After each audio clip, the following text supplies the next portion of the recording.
Hello friends, नमस्कार। स्वागत है कहानियों की दुनिया में आप सभी का हमारे यूट्यूब चैनल पर। आज की हमारी राजस्थान की लोक कथाओं पर आधारित कथा है भोलों के भगवान। रंग बिरंगे राजस्थान के लोक जीवन की कथाएं और गाथाएं अनूठी हैं। इन लोक माध्यमों से राज्य की संस्कृति के स्वर ध्वनित होते हैं, चित्र सजीव हो उठते हैं। लोक कथाओं, लोकगीतों, लोक नृत्यों का अथाह सागर है हमारा राजस्थान। तो शुरू करते हैं आज की हम कहानी भोलों के भगवान। जोबनेर गांव में घीसू नामक एक गडरिया रहता था और वह बकरियों की रेवड़ चराता था। ये उसका पुश्तैनी काम था। जोबनेर के घर घर में बहुत अच्छी नस्ल की बकरियां थी। लोग बकरियों का दूध पीते और दही जमाते थे। बकरी के दूध की खीर और दही से कढ़ी बड़ी स्वादिष्ट बनती थी। घीसू के घर में एक बहुत बड़ा बाड़ा था। लोग सुबह अपनी अपनी बकरियां लेकर घीसू के बाड़े में छोड़ देते थे और संध्या समय वापस ले जाते थे। घीसू दिन भर बड़ी मेहनत और चौकसी के साथ बकरियां चराता था। बकरियों के चरवाहे घीसू से सभी प्रसन्न थे, क्योंकि कभी किसी की बकरी जंगल में नहीं खोई थी और वह प्रत्येक बकरी को पहचानता था और उन्हें बड़े स्नेह से चराता था। घीसू ने कभी किसी बकरी का दूध चोरी करके नहीं दुआ था। घीसू में बहुत गुण थे, परंतु एक बड़ा अवगुण था। अवगुण ये कि वह नास्तिक था। ईश्वर में उसका कोई विश्वास न था। गांव में सत्यनारायण की कथा हो अथवा रामायण का पाठ हो, उसे किसी से कोई सरोकार नहीं था। प्रतिवर्ष शिवरात्रि, जन्माष्टमी और रामनवमी आती और चली जाती। कहीं भजन हो या राती जुगा हो, घीसू कभी उसमें सम्मिलित नहीं होता था। घीसू का विवाह हुआ। उसकी पत्नी बड़ी धार्मिक प्रवृत्ति की थी। दिन बीतते गए, धीरे धीरे घीसू के बच्चे किशोर हो गए, परंतु घीसू के मन में ईश्वर के प्रति आस्था नहीं जगी। घर और गांव के बड़े उसे समझाते कि तेरी आधी से अधिक उम्र बीत गई, अब तो भगवान का नाम लिया कर, परंतु घीसू पर इसका कुछ भी असर नहीं होता था। उसको केवल बकरियां चराना और पिनिहारी व गणगौर का गाना अच्छा लगता था। इस प्रकार से अपना जीवन व्यतीत कर रहा था। संयोग की बात, जोबनेर में एक प्रसिद्ध संत पधारे। लोग उनका व्याख्यान सुनने जाते। संत ऐसी ज्ञान व भक्ति की बातें सुनाते कि लोग संत का मुंह ताकते रह जाते थे। घीसू की दादी व गांव के मुखिया ने एक दिन घीसू से कहा, अरे भले आदमी, एक दिन तो संत के दर्शन करा।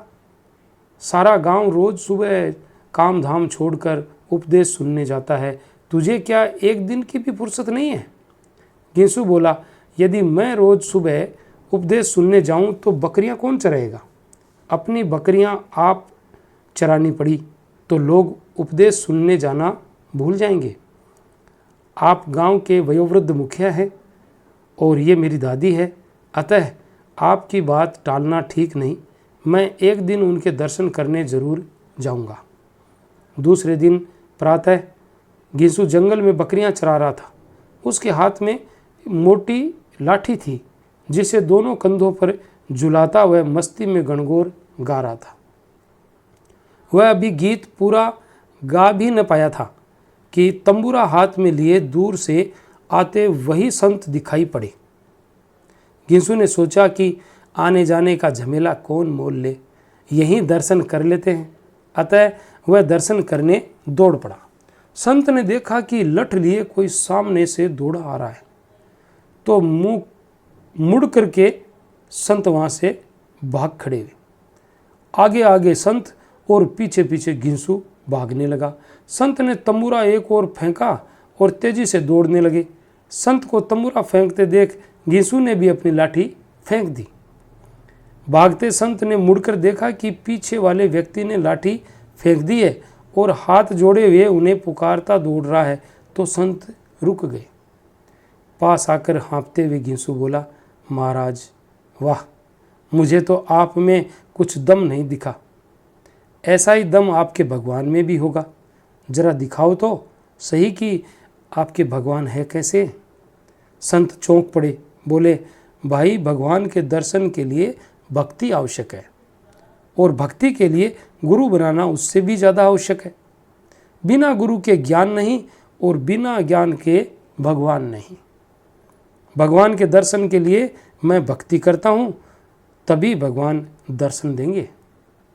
घिंसू ने आश्चर्य से कहा, बस इतनी सी बात के लिए दर दर की ठोकरें खा रहे हो?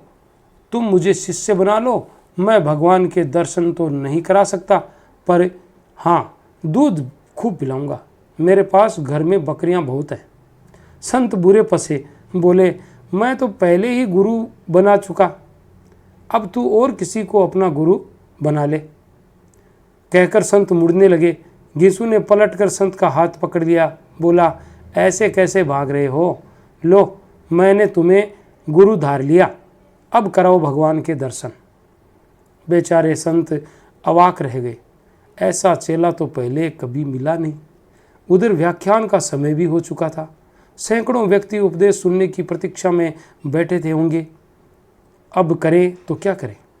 संत ने घिंसू से पीछा छुड़ाने के लिए इधर उधर की बातें की, परंतु घिंसू ने उनका पल्ला नहीं छोड़ा। संत बुरे फंस गए। हैरान होकर संत ने एक और इशारा कर दिया, देखो वे रही भगवान। भगवान आपकी जय हो। घिंसू बोला, महाराज यहाँ तो कुछ भी नहीं है। अरे उधर पगले उधर, संत बोले। तो घिंसू बोला, महाराज वह तो छछूंदर है। उत्तर में संत हंस दिए और कहने लगे, अपने प्रिय भक्तों के लिए भगवान शिव कई रूप धारण करते हैं। बस मैंने भगवान दिखा दिए, अब तू जाने और तेरा भगवान जाने। अब शिव शिव जपता रहे। और कहकर संत चल दिए। दूर भागते हुए छछूंदर को घिंसू देखता रहा, फिर कुछ सोचकर उसके पीछे दौड़ पड़ा। आगे आगे छछूंदर, पीछे पीछे घिंसू। बहुत देर दौड़ने के बाद छछूंदर घबराकर एक पेड़ के नीचे बने बिल में घुस गया। घिंसू ने छछूंदर को बिल से बाहर निकालने के बहुत प्रयत्न किए, परंतु सब निष्फल।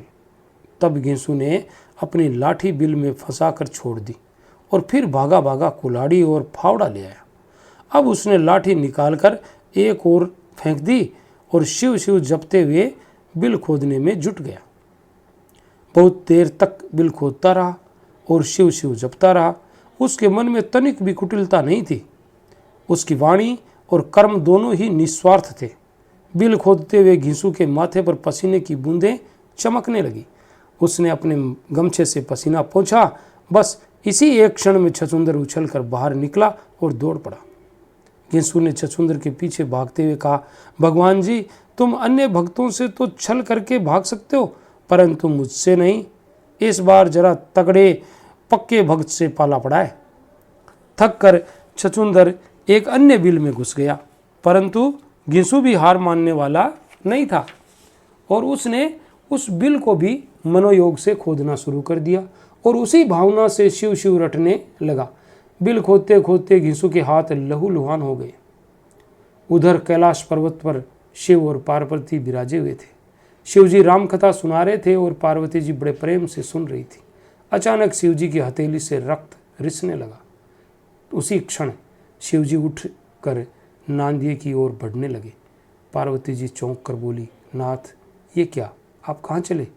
शिव जी ने उत्तर दिया, मेरा भक्त निस्वार्थ भाव से मुझे याद कर रहा है।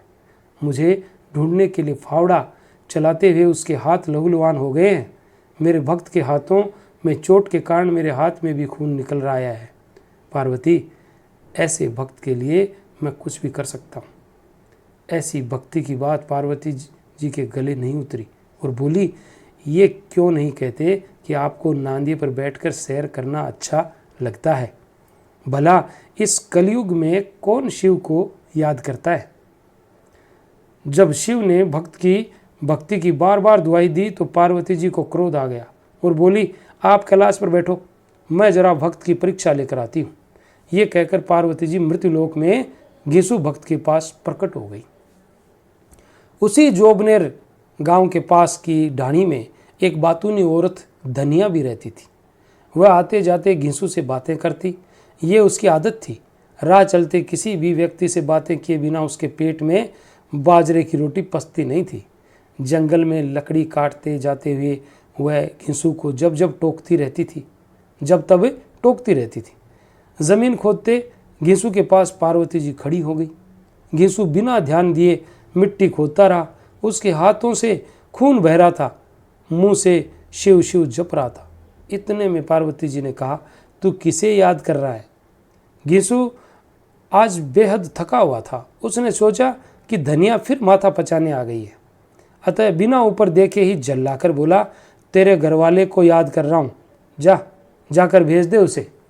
पार्वती जी विस्मय में सरोबार होकर तुरंत कैलाश पहुंची और बोली, नाथ, वह तो आपका सच्चा भक्त है। वह मुंह से शिव का जाप कर रहा है और उसके हाथों से खून बह रहा है। और तो और उसने मुझे बिना देखे ही पहचान लिया और कहा कि जा भेज दे अपने घरवाले को। नाथ, मृत्युलोक में स्वामी को घरवाला ही कहते हैं। अब आप शीघ्र पधारें। शिव मुस्कुराए। गणेश नांदिये के साथ खेल रहे थे, अतः शिवजी अकेले ही पृथ्वी पर अवतरित हुए और घिसु के सामने चुपचाप जाकर खड़े हो गए। वहाँ लहूलुहान घिसु जमीन खोद रहा था। मुंह से शिव शिव की ध्वनि निकल रही थी। तभी घिसु की निगाह ऊपर उठी और उसने देखा कि एक व्यक्ति कोई विचित्र रूप धरे खड़ा है। शरीर पर भभूत, गले में सांप, सिर पर जटा पर चंद्रमा, कमर में मृग चर्म लपेटे कोई अच्छा बहरूपिया बना है। घिसु हंसकर बोला, भाई, होली तो बहुत दूर है, अभी से भी ही ये स्वांग क्यों रच रहे हो? शिवजी मुस्कुरा कर बोले, मैं शिव हूँ, भगवान शिव, जिसका तू जाप कर रहा है। कई ऐसे भगवान देखे हैं मैंने। मेरा दोस्त रजुआ रासलीला में कृष्ण बनता है तो रामलीला में सीता।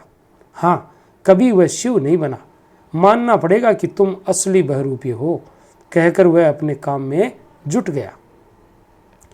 शिवजी बड़े परेशान, फिर मुस्कुराते हुए बोले, अच्छा भाई, मैं बहरूपिया ही सही, परंतु ये तो बता कि तेरे भगवान हैं कैसे, जरा मैं भी तो देखूं।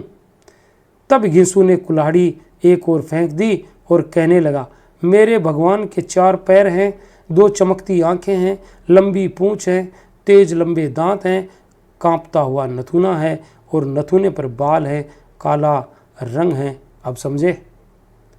तुम्हारा मतलब कि तुम्हारे भगवान देखने में छछूंदर जैसे हैं? हाँ हाँ, वही छछूंदर जैसे।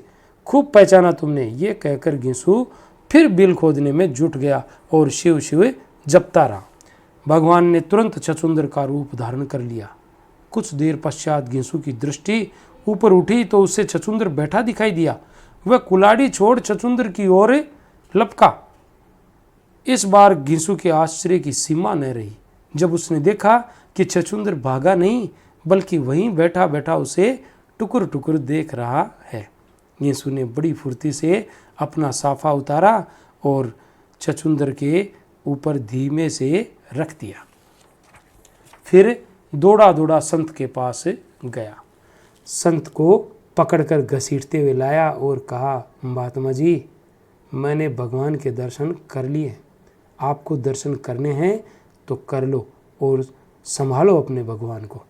मुझे तो रेवड़ चराने की देर हो रही है। ये कहकर घिसु ने साफा उठाकर सिर पर रख लिया और वहाँ मोटा तगड़ा छछूंदर बैठा हुआ था। फिर घिसु ने कुल्हाड़ी कंधे पर रखी और लाठी हाथ में ली और चल दिया। संत हंसने लगे। फिर छछूंदर को भागते हुए मन ही मन कहने लगे, बड़े लोग ठीक ही कहते हैं, इन भोलों के तो भगवान ही मालिक हैं। संत ज्ञानी इन्हें नहीं समझा सकते। छछूंदर को भगवान और भगवान को छछूंदर मानना इन्हीं भोलों के बस की बात है। संत ने देखा कि भोलों के भगवान अदृश्य हो गए और संत भी मुड़कर अपने विहार लौट गए। इसीलिए कहा जाता है कि निस्वार्थ भाव से की गई भक्ति से भगवान दर्शन जरूर देते हैं और हमारे निस्वार्थ भाव से किए हुए कर्मों के फल भी हमें प्राप्त होते हैं। तो इसी प्रकार की लौकिक कथाओं को सुनने के लिए हमारे चैनल को लाइक कीजिए और सब्सक्राइब कीजिए। Thanks for watching.